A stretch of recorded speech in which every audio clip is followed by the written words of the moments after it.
Pane nhau inoshamisa yatona kuti nhau yakaitika so kare aiwa mugore ra2018 tiona kuti yosimudzirwa zvekare tichiona kuti VP aiwa vanonzi general panguva ino vari pama1 pachibuda headline robuda nyika chizi top arm officials go missing as Chiwenga's bomb plot evidence shakes the nation.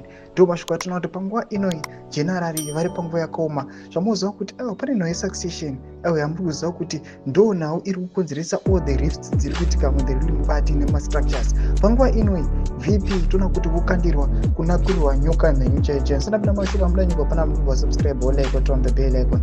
Tipina panapa bepa nhau muda nyika chiti fresh investigations into the 2018 White City Stadium bombing have uncovered settling connections to Zimbabwe's military, casting a shadow over Vice President Chiwenga.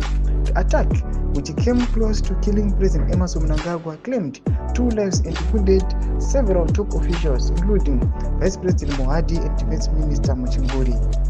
Forensic evidence has identified the weapon as a Soviet-designed military grenade, specifically the type used by the Zimbabwe's armed forces. Don't know kuti yakurisevesa panguva inoi nhau yakaitika kare muna 2018 aiwa vanhu toona kuti nyaya yakapera tikaona maleaders edu achiwirirana vachipinda maelections a2018 a2023 but now here comes the succession.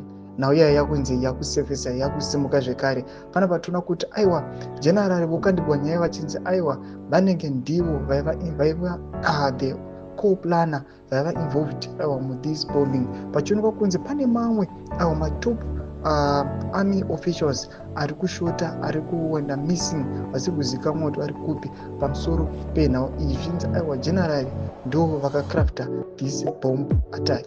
Tudze mafunguro enyu vari kudii pamusoro pechitiko ichi? Abvina comment section medu, subscribe.